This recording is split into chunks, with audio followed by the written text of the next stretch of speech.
સુરત શહેરને શુદ્ધ રાખવા માટે સસ્ટેઇનેબલ ડેવલપમેન્ટ માટે નિત્યા એન્ડ સેફનો પ્રયાસ ડોમેસ્ટિક વેસ્ટ વોટર રિસાયકલ સાથે સચોટ ચર્ચાનો કાર્યક્રમ યોજાયો હતો।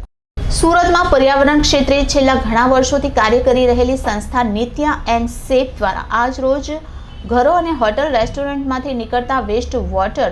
રિસાયકલ કરીને ફરીથી કેવી રીતે ઉપયોગમાં લઈ શકાય એ અંગેની જાગૃતિ લાવવા માટે એક કીનોટ સેશનનું આયોજન કરવામાં આવ્યું હતું, જેમાં ચર્ચા માટે વક્તા અને પેનાલિસ્ટ તરીકે ગુજરાત પોલ્યુશન કંટ્રોલ બોર્ડના રિજનલ ઓફિસર ડોક્ટર જિજ્ઞાસા ઓઝાને આમંત્રિત કરવામાં આવ્યા હતા, જેઓએ સુએઝ ટ્રીટમેન્ટ પ્લાન્ટ અને વેસ્ટ વોટર રિસાયકલ પર વિસ્તૃત માહિતી આપી હતી। એમણે જણાવ્યું હતું કે એક અનુમાન મુજબ કુલ પ્રદૂષણમાં ઔદ્યોગિક પ્રદૂષણની માત્રા લગભગ 32.4% છે, જ્યારે શૌચાલય, રસોડા અને અન્ય સ્થાનિક સ્ત્રોતોમાંથી નીકળતા ગંદા પાણીની ટકાવારી વસ્તી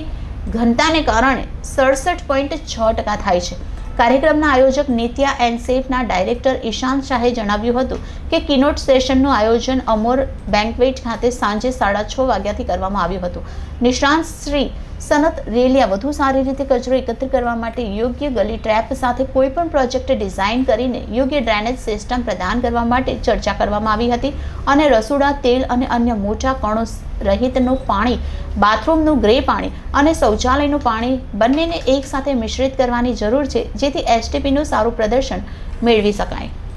નમસ્તે, હું જિજ્ઞાસા ઓઝા, પ્રાદેશિક અધિકારી, ગુજરાત પ્રદૂષણ નિયંત્રણ બોર્ડ। આજે ઇવેન્ટ હતી એ ઇવેન્ટ ખાસ કરીને અત્યારે જ્યારે શુદ્ધ જળ જે છે એ આપણો પ્રાણ પ્રશ્ન છે, તો પાણી જે છે, પાણીને આપણે અશુદ્ધ થતાં અટકાવવું એ એક જરૂરી છે।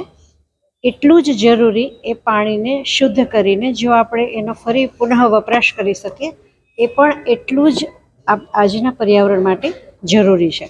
તો આ જે ઇવેન્ટ હતી, ઇવેન્ટનો મુખ્ય હેતુ એ હતો કે આપણે જે દૈનિક વપરાશમાં સામાન્ય રીતે આપણે જ્યારે પાણી ના બગાડની વાત આવે, એટલે કે પાણીના પ્રદૂષણની વાત આવે, તો આપણને ઔદ્યોગિક પ્રદૂષણ સાથે આપણે એને સાંકળતા હોઈએ છીએ, પરંતુ લોકોને એનો ખ્યાલ એટલો નથી કે ભાઈ આપણે જે રોજબરોજના વપરાશમાં આપણી દૈનિક ક્રિયાઓમાં જે પાણી વાપરીએ છીએ એના કારણે જે કંઈ ઘરગથ્થુ પાણી નીકળે છે એ પાણી પણ પર્યાવરણ માટે ભારરૂપ છે, ખતરારૂપ છે। પરંતુ આ પાણીની વિશેષતા એ છે કે એને સરળતાથી ટ્રીટ કરી શકાય છે, એને સરળતાથી શુદ્ધ કરી શકાય છે। મારું નામ ઈશાન શાહ છે। અમે લોકો 13 વર્ષથી સસ્ટેનેબલ ડેવલપમેન્ટ પર કામ કરી રહ્યા છે। મારી કંપનીનું નામ નિત્યા એન્ડ સેફ છે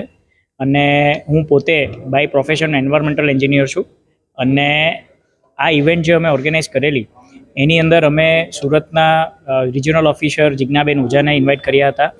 કે જે સસ્ટેનેબલ ડેવલપમેન્ટ માટે વર્ષોથી ખૂબ આગળ પડતો ભાગ લઈ રહ્યા છે। બીજું એક છે સનતભાઈ રેલિયા, જે પ્રેસિડેન્ટ છે હોટલ એસોસિએશન, હોટલ ઇન્ડસ્ટ્રી પણ ખાસું કામ કરી રહી છે સુરતની।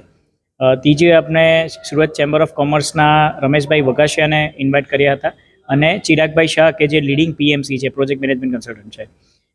આ આપણી જે ઇવેન્ટ થઈ છે એનો ઉદ્દેશ્ય એક સાર્થક થઈ રહ્યો એવું લાગે છે, કારણ કે ખૂબ મોટા પ્રમાણમાં પાર્ટિસિપેશન જોવા મળ્યું અને લોકોને હવે વોટર કેવી રીતે રિસાયકલ કરવું, કે જે આપણા ડ્રેનેજમાંથી, જે આપણા ટોયલેટમાંથી આવે છે, ઇન્ડસ્ટ્રી હોય તો એના કેન્ટીનમાંથી આવે છે, તો એ જે બધું પાણી અત્યારે વહી જઈ રહ્યું છે અને ખૂબ મોટા ખર્ચા આપણે તાપી શુદ્ધિકરણ જેવા પ્રોજેક્ટ પાછળ કરવા પડી રહ્યા છે, તો એને આપણે ઇન્ડિવિજ્યુઅલ એકાઉન્ટેબિલિટી રાખીને અને ઇન્ડસ્ટ્રી હોય કે કોઈ પણ મોટા કોમ્પ્લેક્સીસ હોય તો એને આપણે એક માર્ગદર્શન આપ્યું કે જેનાથી એ લોકો વોટર રિસાયકલ કરે અને ઓછામાં ઓછા એ લોકો 6 મહિનાથી લઈને 2 વર્ષની અંદર આખો પ્લાન્ટ એ તમે ફ્રી કરી શકો છો। તો આ માર્ગદર્શન આપણે આપ્યું અને જીપીસીબીના મેડમે પણ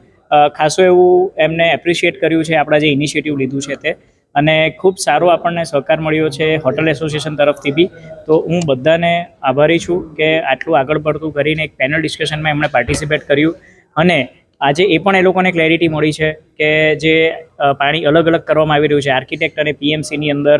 ગ્રે વોટર કે જે યુરિનમાંથી નીકળે છે અને જે ટોયલેટમાંથી ફ્લશિંગમાંથી જે નીકળે છે એ બંને અલગ અલગ કરતા પણ એને આપણે એક જગ્યાએ કર્યું। આજે ખાળકૂવા એ